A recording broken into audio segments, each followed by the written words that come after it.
তো এখন তুমি তোমার চাকরির জায়গা থেকে অবসর নিয়েছো।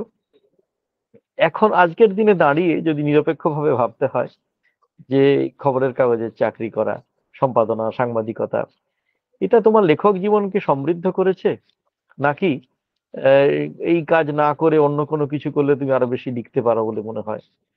লেখক জীবনকে সমৃদ্ধ করেছে নাকি ক্ষতি করেছে তোমার কর্মজীবন? কথা, আমার চাকরি জীবনের কিন্তু আমি মনে করি যে আহ, এই সাংবাদিকতার জীবন যদি না থাকতো আমি লেখক জীবন ভোগ করতে পারতাম না। আমার কিন্তু মানে বর্তমান কাগজ এবং সাংবাদিকতার জীবন আমি যা পেয়েছি এটা ভাবা যায় না। এবং একটা সময় পর্যন্ত মানে আহ, মানে শেষ দিন পর্যন্ত, একটা সময় না, শেষ দিন পর্যন্ত আমি যেমন যেমন চেয়েছি আমার কিন্তু সমস্ত মালিক পক্ষই বিভিন্ন সময়, সে বরুণ বাবুর থেকে শুরু করে অভিজিৎ ভট্টাচার্য, আমি বলা মাত্রই আমাকে করতে দিয়েছেন। কোনো হয়তো তারা বলেছেন এটা কি জয়ন্ত ভালো হবে, কিন্তু কোনোদিন তারা বারণ করে করো না, এটা কিন্তু বলেননি। আমি 35 বছর চাকরি করেছি, আমি সত্যিই মানে আমি কৃতজ্ঞ। যখন যখন ভেবেছি, যখন যখন করেছি, তখন তখন কিন্তু আমি করতে পেরেছি, এবং অভিজ্ঞতা যেটুকুনি আমার হয়েছে, যেটুকুনি সাহস পেয়েছি, সেটুকুনি কিন্তু আমি বর্তমানের জন্য পেয়েছি। আমি পুলিশের সঙ্গে ঘুরছি, আমি ড্রাগের যেখানে ড্রেন যাচ্ছি, আমি কিন্তু জানি আমার পেছনে একটা চালচিত্র রয়েছে, আমার পকেটে কিন্তু প্রেস কার্ড রয়েছে, আমি বর্তমানের লোক। আমাকে তাই জন্য কিন্তু আমি যতটা পুলিশের সঙ্গে সম্পর্ক, ততটা আমার সম্পর্কটা তার কারণ হচ্ছে আমার বিজ আপ করছে বর্তমান। কিন্তু এই কাগজের কাগজের চালচিত্র কিন্তু আমার পেছনে এত বড় পাসপোর্টের মতো কাজ করেছে যে আমি বেরুবাড়ি দিয়ে ঢুকছি, আমি ওখানে যাচ্ছি, অমর রায়প্রধানের বাড়ি যাচ্ছি, তিনি লোক দিয়ে ব্যবস্থা করছেন, সবই বর্তমানের জন্য। বরুণ সেনগুপ্তর নাম, বর্তমান কাগজ, তারা কোথাও হেল্প করেছে, এবং আমি সেটা ব্যবহার করেছি। আমি সেটা ব্যবহার করেছি বলতে বিভিন্ন ভাবে ব্যবহার করেছি। মানুষের সঙ্গে যখন যোগাযোগ করতে চেষ্টা করেছি তখন যোগাযোগ করেছি, বর্তমানে কাগজের নাম বলেছি, নাম বলে সেখানে গেছি, পুলিশের আধিকারিকদের সঙ্গে কথা বলেছি। হ্যাঁ, বিভিন্ন জায়গায়। এবং যখন মস্তানদের সঙ্গে মিশছি তখনও কিন্তু আমার ভেতরে একটা ছিল যে আমি ঠিক এদের মতো নই। কিন্তু দিনের শেষে আমি কিন্তু মানে 5 পেগ মাল খেয়ে গিয়ে আমি রাত্রিবেলা লিখতে বসবো, আমি কিন্তু নিজেকে লেখক এবং সাংবাদিক বলেই ভাবি, বা সাংবাদিক এবং লেখক বলেই ভাবি। আমি কিন্তু ওই জীবনের মধ্যে ভুলেই, আমি অনেক রকম অপরাধের কাছাকাছি দিয়ে ঘুরে এসেছি, আমি কিন্তু কোনোদিন অপরাধমূলক কিছুর সঙ্গে জড়াইনি। শুধুমাত্র নিজের জায়গাটা ঠিক রেখেছি যে না, এটা করব না, এটা করলে আমাকে যারা বিশ্বাস করে অফিস থেকে পাঠিয়েছে তাদের মান সম্মান যাবে, আর আমার নিজের লেখার জীবন ক্ষতি হবে। আমি সেই জন্য কিন্তু এগুলো কোনোরকম কিছু করিনি। খুবই খুবই পেয়েছি, ভাবা যায় না। তুমি তবে হ্যাঁ, সম্পাদনা করতে গেলে তো প্রবল চাপ থাকে।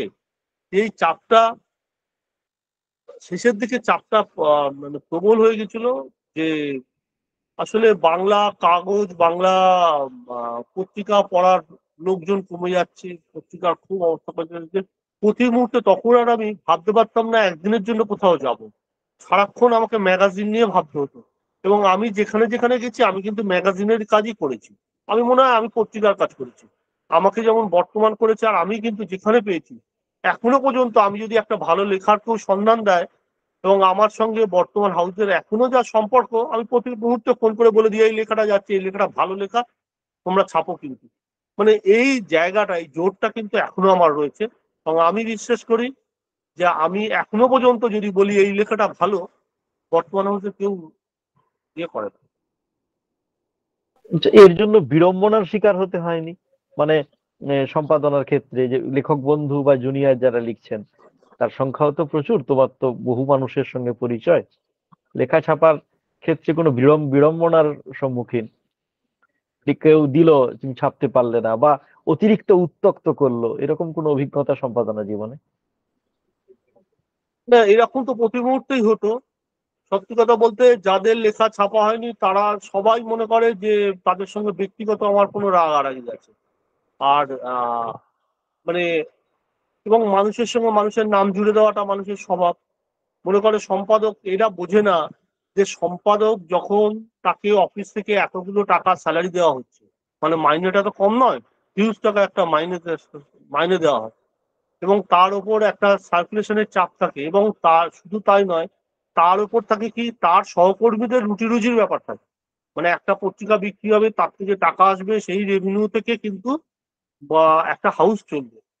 তো ব্যাপারটা হয়ে যায় কি, যে এই জার্নি গুলো খুব খারাপ লাগে। তখন মনে হয় যে যে লেখক লেখা ছাড়ছে, আসলে সম্পাদক চায় কি জানো তো, সম্পাদক চায় আমি লেখককে বিশ্বাস করবো। লেখক আমাকে যে লেখাটা দেবে, সেই লেখাটা লেখাটা আমি আমার পাঠককে দেবো। সব কাগজের নিজস্ব নিজস্ব পলিসি থাকে, সম্পাদকের নিজস্ব পছন্দ থাকে। লেখকদের এই জায়গাটা বুঝতে হবে। আমার পছন্দের বাইরে গেলে একটা হিন্দু মুসলমান কঠিন সম্পর্ক নিয়ে আমি একটা কমার্শিয়াল ম্যাগাজিনে গল্প লিখে দিলে গল্পটা ছাপা হবে না। কি করে ছাপা হবে? মানে আমাদের মতো কাগজে যখন যদি গল্পটা পাঠায়, তখন খুব ভালো গল্প, কিন্তু আমি ছাপতে পারলাম না। এমন গল্পের প্রয়োজন পড়লো, গল্পের খাতিরে যে যৌনতাটা অবশ্যম্ভাবী ব্যাপার, আমাকে গল্পটা, আমি বলবো তাকে গল্পটা খুব ভালো গল্প, কিন্তু আমি ছাপতে পারবো না। কি করে ছাপবো আমি গল্প? তাকে বুঝতে হবে। সে তখন ভাবছে যে আমি তার সঙ্গে আমার শত্রুতা রয়েছে, তার সঙ্গে রয়েছে। বা আমি যদি কারোর সঙ্গে হেসে কথা বলি, সঙ্গে সঙ্গে পাঁচজন মনে করে এইবার ওর লেখা ছাপা হয়। মানে এইবার, এবার তো আপনি ওর লেখা ছাপবেন। আমি কাউকে যদি কারোর লেখা যদি প্রশংসা করি, সঙ্গে সঙ্গে মনে করবে অন্য কোনো দেনা পাওনা হয়ে গেল। মানে এই চেয়ারটা কাটার চেয়ার, উঠতে গেলে দোষ, বসতে গেলেও দোষ। মানে এটা নিয়ে ভেবে বললাম না, আমি এগুলোতে তোয়াক্কাহীন থাকি, যে বলছে বলছে, আমার কাজ আমি করবো। আবার এরকমও হয়েছে, একজন খুব বড় লেখক যাদের কাছ থেকে আমি প্রায় লেখা শিখেছি, পায়ের ধারে বসে তাদের কাছে এখনো আমি তাদের, মানে পারলে পায়ের ধারেই বসে থাকি। মানে তারা আমার কাছে তারাশঙ্কর বিভূতিভূষণের, মানে বিভূতিভূষণ তারাশঙ্কর তো আমি পরে পড়েছি, আমি তাদের লেখা আগে পড়েছি, তারপর বিভূতিভূষণ তারাশঙ্কর পড়তে এসেছি। সেই রকম একজন লেখকের লেখা পুজোর সংখ্যায় দিল। লেখাটার মধ্যে মানে এমন সমস্ত ডাক্তারি নিয়ে এমন সমস্ত কথা রয়েছে, যে কথাগুলো মানে ছাপার অক্ষরে আর বর্তমানের মতো কাগজে বেরোয় না। তার সঙ্গে আমার দারুণ সম্পর্ক। আমি কিন্তু তাকে বললাম যে আমি আপনার লেখাটা ছাপতে পারবো না। সে আকাশ থেকে, আমার পুজোয় তো একটাই উপন্যাস আমার দেওয়া কথা দিয়ে তুই আমাকে বলছিস, সেখানে আমি কি করবো? আমি অন্য লেখা লিখুন, আপনাকে আমি সময় দিচ্ছি, আপনি লিখুন। না তুই এখন বললে কি করে হবে? না, আমি এই লেখাটা ছাপতে পারবো না। এই লেখাটা ছাপলে আমার চাকরিটা চলে যাবে। কারণ এখানে কেউ লেখকরা বিশ্বাস করে না যে আমাদের কিন্তু আমাদের এই লেখা ছাপার সঙ্গে কিন্তু আমার পরিবার চলার ব্যাপার রয়েছে, আমার টাকা পাওয়ার, আমার চাকরি বাঁচানোর সম্পর্ক রয়েছে। আমার ওই কারোর সঙ্গে পিরিত মারানোর কোনো দরকার নেই। আমার, আমি কিন্তু লেখাটা ছাপি, আর কারোর কথায় কোনো সম্পাদক কিন্তু কোনো লেখা ছাপে না। লেখা ছাপায় সম্পাদক কোথায় জায়গায় গ্রেস মার্ক দেয়, হয়তো এই গল্পটা 70% হয়েছে, আর একটু হলে ভালো হতো। একজন বিখ্যাত লেখক লেখাটা দিয়েছে, তার লেখাটা আমি পাবো। এইবার মনে করলো প্রফুল্লদা কারোর একটা লেখা দিল, সেই লেখাটা হয়তো একটু কমজোরি রয়েছে। আমি গিয়ে বললাম, দাদা ইনাকে বলুন না লেখাটা এই এই জায়গাগুলো একটু ঠিক করে দিলে আমি ছাপতে পারবো। তাহলে প্রফুল্ল রায়ের লেখাটা আমার দরকার। সমরেশ মজুমদার একটা লেখা পাঠিয়ে দিয়েছেন একজনকে দিয়ে, হ্যাঁ, তার একটা ভ্রমণ ভ্রমণ কাহিনীটা ভালো করে হয়নি। আমার তখন কি হলো, আমি তখন বললাম যে সমরেশদাকে ফোন করলাম। সমরেশদা বললো, ওকে বুঝিয়ে দাও, ওকে বুঝিয়ে দাও, তুমি কিভাবে লিখতে হবে ভ্রমণ কাহিনীটা বুঝিয়ে দাও।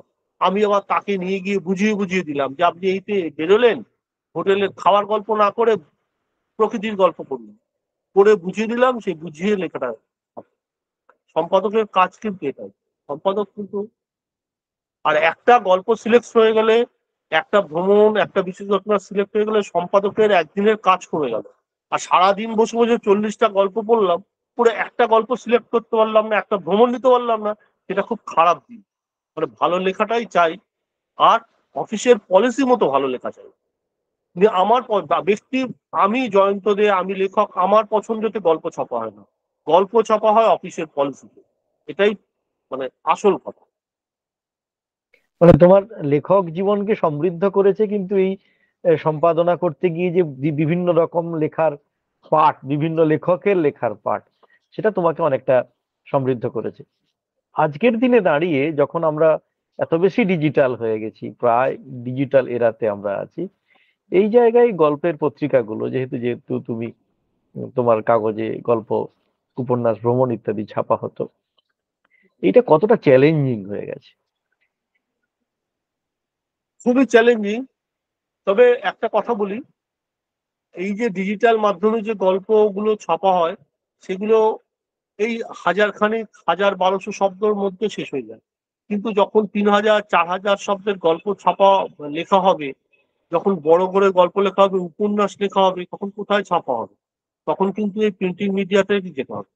এখনো পর্যন্ত আমাদের চোখে হয়নি কিন্তু যে এই মোবাইলে, এই ল্যাপটপে এই বড় বড় লেখা পড়ে ফেলবো। যারা পড়ে ফেলতে পারছেন তাদের পাঠক তো মূলত এখন 40-এর ওপর যারা পাঠক, 40-এর কম খুব পাঠকের সঙ্গে, মানে আমি যদি পাঠককে 100% ধরি, তাহলে 100% ধরলে আমার মনে হয় 70% হচ্ছে 40-এর ওপর, আর 40-এর কম হচ্ছে 30%।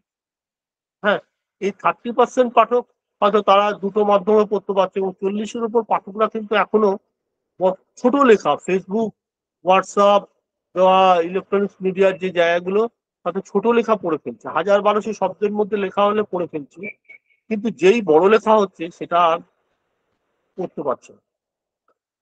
মানে তবে হ্যাঁ, এটা ঠিক।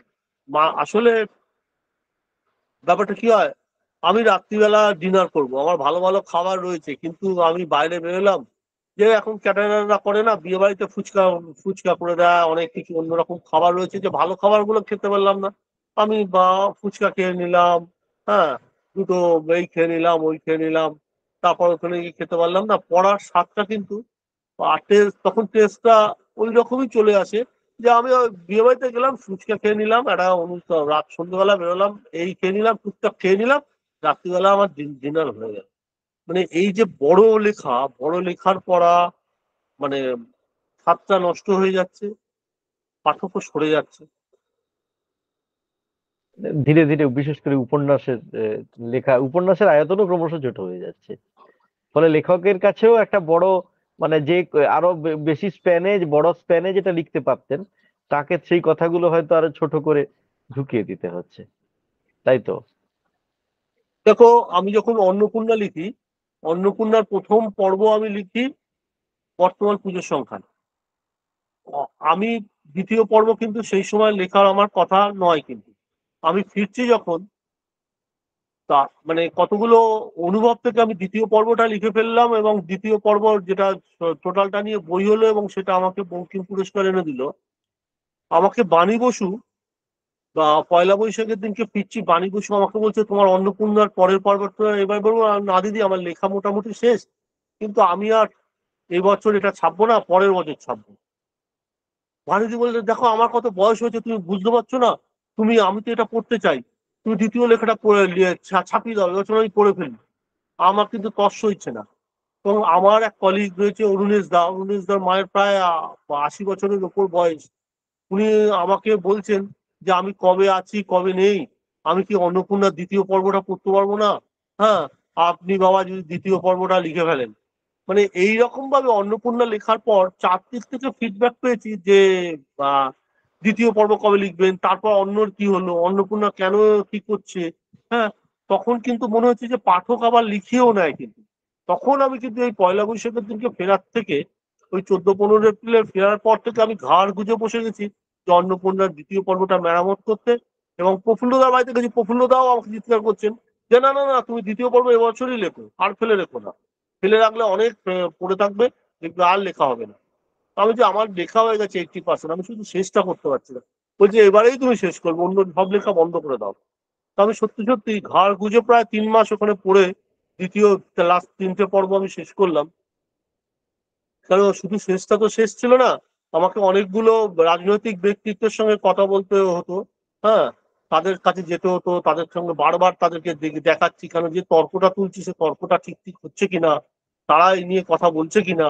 হ্যাঁ, তারা এরা বিশ্বাস করে, তারা আমার সঙ্গে তারা যে যার মতো রাজনৈতিক মতে অমিল থাকবে, কিন্তু এটা উঠেছিল কিনা এই প্রশ্নটা শুধু শুধু তাদের কাছে আমার করার ছিল।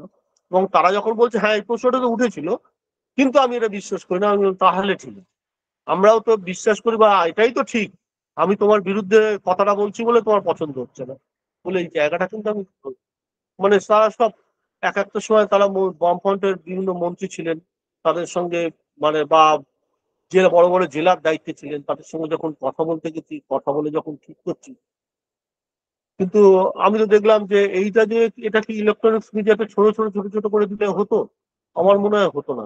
ওই বর্তমানের মতো পুজোর সংখ্যা এত সার্কুলেশন পুজোর সংখ্যায় ধারাবাহিকভাবে দুটো সংখ্যায় বেরোলো বলেই আমার মনে হয় পাঠকের মনে এতটা দাগ কাটতে পারলো এবং এতটাই পরিমাণ অন্নপূর্ণা নিয়ে ফিডব্যাক পেলাম, যেটা মানে আমার জীবনের একটা জায়গা হয়ে থাকলো।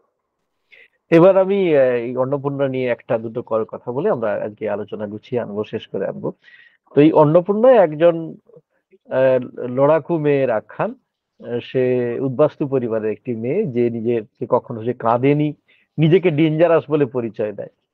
এবং আমার যেটুকু মানে তোমার লেখা পড়ে মনে হয়েছে, তোমার লেখায় অসহায় পরিবারের মেয়েদের পুরুষের তুলনায় মেয়েদের গুরুত্বটা একটু বেশি দিয়েছো, এবং তোমার সামগ্রিক লেখায়ও মেয়েরা যতটা প্রাধান্য পেয়েছে ততটা বোধহয় পুরুষরা প্রাধান্য পায়নি।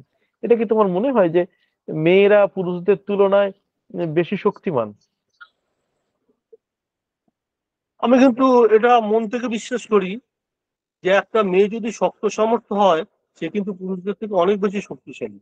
এবং শুধু তার মানে গায়ের জোর তো নয়, মানসিক জোর মেয়েদের যেটা থাকে, এবং যে মানসিক জোর নিয়ে তারা চলে, সেটা একজন পুরুষকে কিন্তু খুব সহজে কিন্তু ভেঙে দেওয়া যায়, মেয়েদের ভেঙে দেওয়া যায় না। আমি মানে সমস্ত জীবন আমি ছোটবেলা থেকে দেখছি, আমার মা, আমার দিদি, হ্যাঁ, তার পরবর্তী সময় যাদের যাদের সংস্পর্শে এসেছি, তারা মানে আমি এমনও দেখেছি যে একদম পুরো স্কুলের শিক্ষকতা করতেন, তিনি এসে একটা বড় জায়গায় বসলেন, কিছুই জানেন না, অথচ অসম্ভব মানসিক জোরে প্রত্যেক দিন দুপা দুপা করে এগিয়ে গিয়ে তিনি অ্যাচিভ করে নিচ্ছেন এবং শিখে নিচ্ছেন।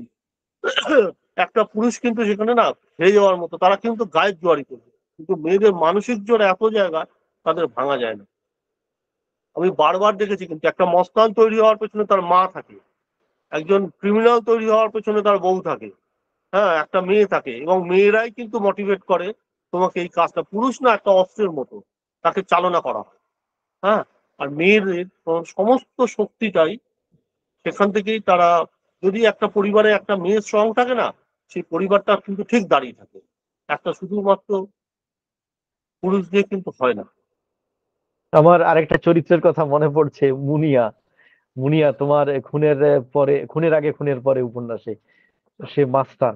বোধহয় বাংলা সাহিত্যে উম, মেয়ে নারী মাস্তান খুব একটা আমরা দেখতে অভ্যস্ত নই, সেখানে তুমি তার কথা বলেছো। এবং হয়তো এই কারণে তোমার একটা, যদিও বইয়ের নাম ভালোবাসার গল্প, কিন্তু তথাকথিত ভালোবাসা, প্রেম, মানে প্রেমিকা রূপে নারীদের আমরা অপেক্ষাকৃত কম দেখেছি তোমার সাহিত্যে। তার মূলেও কি তোমার এই বিশ্বাস, এই ভাবনা, যে বললে এটা লড়াকু মেয়েদের মধ্যে যে মানসিক জোর, লড়াই করবার প্রবণতা, সেটা যতটা এসছে, ততটা এটা মেয়েকে কেন্দ্র করে, নারীকে কেন্দ্র করে পুরুষের যে প্রেম ভাবনা তোমার সাহিত্যে ততটা নেই, তাই তো? তাই একটা জায়গা দেখো, আমি দেখাতে চাইছি যে আমি কিন্তু এটা সমস্ত সময় দেখেছি, মেয়েরা যেটা মনে করছে সেটা করাচ্ছে। তারা কতটা প্রেমিকা, তারা প্রেমিক কিন্তু পুরুষ, পুরুষও কিন্তু মানে প্রেম করার জন্য মেয়েদের প্রতি নিবেদিত হয়ে থাকে। মেয়েরা কিন্তু সবসময় নিজের জায়গাটাই দেখে, নিজের কাজটাই বোঝে, নিজের কাজের জন্য দেয়, নিজের যে যখন স্ত্রী তখন তার ছেলে নিজেকে বাঁচাবে, অন্য কিছু দেখে না। পুরুষ কিন্তু অনেক সময় অনেক অনেক যুক্তি দিয়ে দেখার চেষ্টা করে, মেয়েরা কিন্তু একদম এক জায়গাতে।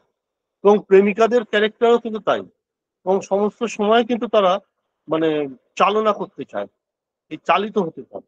এটা যখন একটু ওপর থেকে দেখা হয়, তখন প্রেমের থেকে দেখা যায় যে এই মেয়েটা মানে এটাকে একটা মানে তার নিজস্ব সংগ্রাম ভাবছে, এবং নিজস্ব সংগ্রাম করে তার প্রেমিককে বাঁচানোর চেষ্টা করছে, অথবা নিজেকে বাঁচানোর চেষ্টা করছে, অথবা তার ভালোবাসাটাকে বাঁচানোর চেষ্টা করছে। এই জায়গাটা ধরেই কিন্তু মেয়েদের গুলোকে আঁকা হয়েছে। মানে এটা আমার ওই যে ল্যাপটাতে প্রেমিকা, লবঙ্গলতিকার মতো প্রেমিকা আমি দেখিনি কিন্তু, মানে বা তারা আমার কিন্তু দাগ কাটে নিয়েছে। আমি সমস্ত সময় যা মেয়েদের দেখেছি চারপাশে, সব কিন্তু দাপুটে আর তারা কিভাবে কিভাবে জানে, এবং পরবর্তী সময় অ্যানালাইজ করি, তারা এটা করে নেওয়ার জন্যই এটা করছিল। তারা এই যে যেটা, হ্যাঁ, কি তারা ভালোবাসেনি, ভালোবেসছে, তারা কিন্তু কাজ করেনি, তারা কাজ করিয়ে নেওয়ার জন্যই কিন্তু এই এই জায়গাগুলো তৈরি হতো। মন ছিল, কিন্তু কাজও ছিল। এটা দৃঢ় দৃঢ় চেতা, লড়াকু মেয়েদের বারবার করে দেখা গেছে তোমার সাহিত্যে। এবার একদম শেষের দিকে এসে গেছি, বঙ্কিম পুরস্কার পেলে, বিরাট একটা পুরস্কার, সরকারি স্বীকৃতি। কেমন লাগছে এই পুরস্কার পেয়ে? যেহেতু সম্প্রতি পেয়েছো তাই এই প্রশ্নটা করলাম। দেখো, যে কোনো পুরস্কার তো ভালো লাগে। আহ আমি সেই 2006 সালে মনে হয় ইয়ে পেয়েছিলাম, সোমেনচন্দ্র পুরস্কার পেয়েছিলাম। তারপর আমাকে আমি খুব কৃতজ্ঞ যে আমার মানে সমস্ত পুরস্কারের মধ্যে আমি খুব বড় করে রাখি যে নিজের বন্ধুদের কাছ থেকে পুরস্কার পাওয়া, গল্পমেলা পুরস্কার, এই পুরস্কারটা পেয়েছিলাম। আমার সবচেয়ে বেশি আমাকে টাচ করেছিল, কারণ আমার সময়ের লেখকরা আমাকে স্বীকৃতি দিচ্ছে। মানে এখানে কিন্তু একজন দুজন নয়, কিন্তু আমার সময়ের লেখকরা কিন্তু আমাকে স্বীকৃতি দিচ্ছে। মানে গল্পমেলা এমন একটা জায়গা ছিল যে আমি যাচ্ছি যখন, তখন রাস্তার ধারে দেখেছিলাম যে গল্পমেলায় ঢুকছি, আমার নামে আমি তখন একটা গল্প লিখেছি পেন্ডুলাম, সেটা নিয়ে পোস্টার তৈরি হয়েছে। এই জায়গাটা, এই স্বীকৃতিটা কিন্তু আমার ভালো লেগেছিল। আর এত বছর পর, এখন প্রায় 60-এর কাছাকাছি বয়স, 60 বছর, এখানে এসে যখন সরকারি পুরস্কার ভালো লাগে, কিন্তু আমার সবচেয়ে ভালো লেগেছিল আমার যে ভালো বইটা পুরস্কার পেয়েছে। অনেক সময় দেখা যায় যে লেখককে পুরস্কার দেবে ভাবতে ভাবতে লেখকের ভালো লেখাটা পুরস্কার পায় না। আমি অনেকের লেখককে আক্ষেপ করতে শুনেছি, আমার খুব সিনিয়র একজন লেখকের আক্ষেপ শুনেছি, আমাকে যখন একাডেমি পুরস্কার দেওয়া হলো, যদি ওই বইটাকে দেওয়া হতো আমার ভালো হতো। মানে তার ভালো লেখাটা পাইনি, কিন্তু আমার জীবনের সবচেয়ে, যে আমার দেরি হোক, আমার আগে হোক দেরি হোক, আমার কিন্তু আমার যে আমি মনে করি যে দুটো উপন্যাস আমি ঠিক ঠিক করে লিখতে পারলাম, বা যে 2-4টে উপন্যাস ঠিক ঠিক করে লিখতে পারলাম, তাদের মধ্যে অন্নপূর্ণা একটা, এবং আমার সেরা লেখাটাই আমার পুরস্কার পেয়েছে, যেটা আমি লিখতে তোমার পেরেছি। তোমার দীর্ঘ লেখক জীবন, মানে অনেক দিন, এবং সম্পাদনা জীবন, বিশেষ করে সম্পাদনা জীবনের কথা বলবো, যার আসলে বড় সত্তা পাঠক এবং সমালোচক গল্প পড়তে গিয়ে। এখন যারা নতুন গল্প লিখতে আসছে, সদ্য লিখতে আসছে, তাদের প্রতি তোমার যদি কোনো বক্তব্য থাকে। তাদের ক্ষেত্রে একটাই বক্তব্য থাকবে, যে নিজের লেখাটা লেখা। মানে একটা সময় হয়েছে যে, আমি আমার কথা দিয়ে বলি, আমি যে গল্প দেশে পাঠিয়েছি ফেরত এসেছে, সে গল্প 12 মাসে ছাপা হয়েছে। যে গল্প 12 মাসে দিয়েছি, অশোক সেন বলেছেন যে না তুমি গল্পটা পাল্টে দাও, সে গল্পটা দেশে ছাপা হয়েছে। অর্থাৎ সব গল্পই ছাপা হয়ে যায়, শুধুমাত্র কোন পত্রিকার জন্য, যদি কিন্তু নিজের প্রতি বিশ্বাস রাখতে হবে যে গল্প হলো না, আমাকে গল্পটা চেয়েছে আমি দিয়ে দিলাম, এটা যেন না হয় যে আমার গল্পটা চেয়েছে আমি গল্পটা দিয়ে দিলাম, গল্পটা হলো না। আর আমাকে গল্প লিখতে হবে, লেখা, আমি কিন্তু আগে গল্প লিখি, পরে ছাপতে দিই। এবং পুজোর সংখ্যার লেখা, মানে বিভিন্ন সময় আমি গল্প লিখছি, গল্প লেখা আমার হয়ে থাকছে অনেকটা সময় 60%, 70%, শেষটা করতে পারছি না। হ্যাঁ, কেন আমি কোনো গল্প ক্ষেত্রেই ভেবে লিখি না। আমি একটা দুটো লাইন পেলেই গল্প লেখা শুরু করি, এবং সে গল্পটা 400 শব্দ হয়, 500 শব্দ হয়, পড়ে থাকে। আবার যখন হয় আবার লিখি, মানে এরকম করে চলতে থাকে। 1 বছর 6 মাস লেগে যায় একটা একটা গল্প লিখি, কিন্তু একসঙ্গে হয়তো 8টা গল্প লিখছি, 6টা গল্প, যখন পাচ্ছি তখন পড়ছি। উপন্যাসের ক্ষেত্রে কিন্তু এটা হয় না, যখন ঢুকি তখন তো ঢুকে পড়ি। তাই বলছি, হতাশ হওয়ার কিছু নেই। আর সবসময় সম্পাদকের ক্ষেত্রে ম্যাগাজিন কোন পত্রিকায় লিখছে এটা দেখতে হয়, সেই পত্রিকায় সেই লেখাটা দিতে হয়, তাহলেই দেখা যায় যে গল্পটা ছাপা হয় না, আর কিছু নয়। সম্পাদক যারা বসে আছে, তারা তাদের চাকরি বাঁচানোর জন্য বসে আছে, ভালো লেখাটা ছাপানোর জন্য বসে আছে। বিশ্বাস করে, কোনো সম্পর্কের দরকার নেই। ভালো লেখা যখন দেশে ছাপা হয়েছে তখন দেশে আমার আনন্দ, দেশ হাউস কেউ চিনত না। যখন প্রতিক্ষণে ছাপা হয়েছে তখন ওই প্রথম দিন দিয়ে প্রতিক্ষণে, যখন বর্তমানে আমি নিজেকে অচেনা করে আমার গল্প ছাপা হয়েছে। অর্থাৎ আমি বিশ্বাস করি, লেখা ভালো হলে লেখা ছাপা হবে। লেখা আলাদা করতে হবে, অন্য অনেকের মতো নয়, কারোর মতো নয়, আমি আমার মতো লিখবো, সেই বিশ্বাসটা রাখ। একদম শেষে, শেষ প্রশ্ন। তুমি একটু আগে বলেছিলে যে 60-এর কাছাকাছি বয়স হয়ে গেল, কিন্তু শরীরে, মনে, চেহারায় এবং লেখায় এই যে তারুণ্য, এই তারুণ্য, তারুণ্য ধরে রাখার সিক্রেট কোনো আছে? সিক্রেট একটাই, বুড়োদের সঙ্গে না মেশা। সবসময় নিজের কম বয়সীদের সঙ্গে মেশা, তাদের সঙ্গে হাহা হি করা, বাইকে করে ঘুরে বেড়া, তাদের সঙ্গে আড্ডা মারা। আর হচ্ছে যারা, মানে কি বলবো, যারা দিনরাত টাকা পয়সার হিসেব করছে, ছেলের অসুখ, ছেলের কি করবে, বউয়ের অসুখ, বাবা মাকে নিয়ে বললো, তাদেরকে এড়িয়ে চলা। এড়িয়ে চলে গিয়ে তার থেকে আমি অটোওয়ালার পাশে বসলাম, তার সঙ্গে চলে গেলাম কোনো জায়গায় গিয়ে আড্ডা মারছি। রিক্সাওয়ালা এসে বসলাম, বা আমি যেখানে আড্ডা মারি তাকে সেখানে এক গাদা কাঠের মিস্ত্রি, লোহার মিস্ত্রি থাকে, তাদের সঙ্গে আড্ডা মারি। ওখানে কিন্তু একদম 60 বছর বয়স হলেও যৌবন থাকে, একদম তারুণ্য থাকে, টকবক টকবক করছে। তাদের তো অনেকটা অতৃপ্তি, তারা সব পেতে চায়। তো আবার জন্য যত, আর যারা পেয়ে গেছে তারা মনে করো ব্যাংকে এই টাকা রেখেছি বলছিস তো এই ইন্টারেস্ট কমে গেল, এই ওই গল্পের মধ্যে আমি ঢুকি না। আর হচ্ছে যতটা পারো 2-4 জন লেখক ছাড়া লেখকদের সংস্পর্শে এড়িয়ে থাকো, তাহলেই হবে। আর এই মানে লেখকদের সম্পর্ক 2-4 জন লেখা, যে লেখকদের সঙ্গে মানসিকভাবে জায়গা তৈরি হলো, বাদ বাকিটা এড়িয়ে থাকো। এড়িয়ে গিয়ে নিজের অন্য জীবনের মধ্যে থাকো, তুমি লেখা পাবে, তুমি গল্প পাবে। আর লেখকদের সঙ্গে থাকলে পারে তুমি গল্প পাবে না, লেখা পাবে না, শুধুমাত্র ওই ইয়ে পাবে আর কি। কি পাবে সেটা আমি জানি না। হ্যাঁ, বড় মানুষ, আমি যেমন মন খারাপ হলে প্রফুল্ল রায়ের বাড়িতে যেতাম।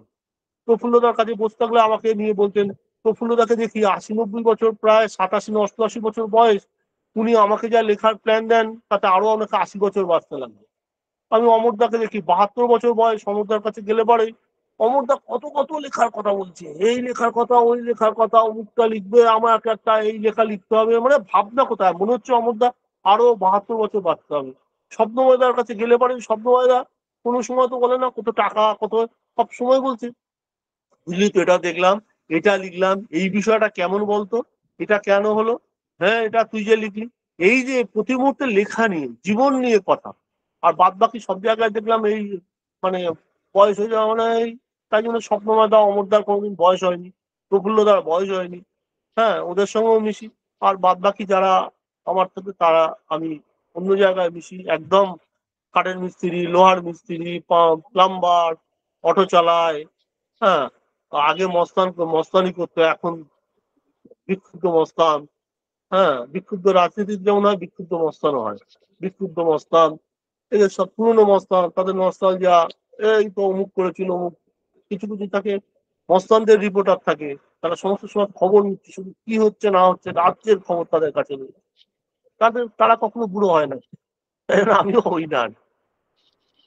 বুড়ো হয়েও না তুমি। তুমি এভাবেই জীবনটাকে যাপন করো, তোমার লেখক জীবন, তোমার ব্যক্তি জীবন, এভাবেই তারুণ্য থাকুক তোমার আগামী দিনে, ভবিষ্যতে। আমি আবারও ভাষা ও ভবিষ্যতের পক্ষ থেকে তোমাকে স্বাগত জানাচ্ছি। আগামী দর্শকদের বলবো, আগামী দিনে আবারও আমরা বিশেষ কোনো লেখককে নিয়ে হাজির হব আমাদের এই প্ল্যাটফর্মে।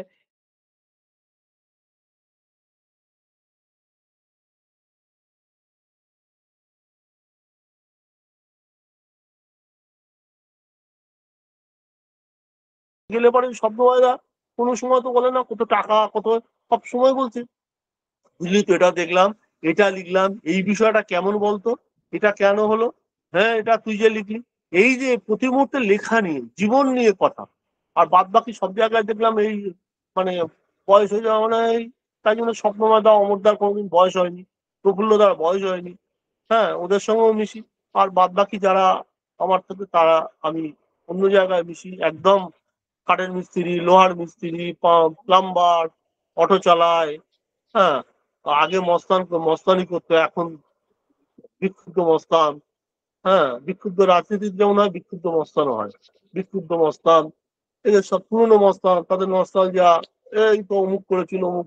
কিছু কিছু থাকে মস্তানদের রিপোর্টার থাকে, তারা সমস্ত সময় খবর নিচ্ছে, শুধু কি হচ্ছে না হচ্ছে রাজ্যের খবর তাদের কাছে নেই। তারা কখনো বুড়ো হয় না, আমিও হই না। বুড়ো হয়েও না তুমি। তুমি এভাবেই জীবনটাকে যাপন করো, তোমার লেখক জীবন, তোমার ব্যক্তি জীবন, এভাবেই তারুণ্য থাকুক তোমার আগামী দিনে, ভবিষ্যতে। আমি আবারও ভাষা ও ভবিষ্যতের পক্ষ থেকে তোমাকে স্বাগত জানাচ্ছি। আগামী দর্শকদের বলবো, আগামী দিনে আবারও আমরা বিশেষ কোনো লেখককে নিয়ে হাজির হব আমাদের এই প্ল্যাটফর্মে। এখন আমি ভাষা ও ভবিষ্যতের কর্ণধার সোমশুভ্র গাঙ্গুলি। ধন্যবাদ। এত সব সময় গ্ল্যামারাস লাগা এত সহজ না। তার পেছনে প্রচুর পরিশ্রম। তোমাকে সবসময় এত গ্ল্যামারাস কি করে লাগে? বার্জার সিল্ক গ্ল্যামারের অ্যাডভান্স টেকনোলজি দেয় দেওয়ালকে এমন সিল্কি ফিনিশ যাতে তা দেখায় গ্ল্যামারাস সব সময়। Berger silk Glamour that last.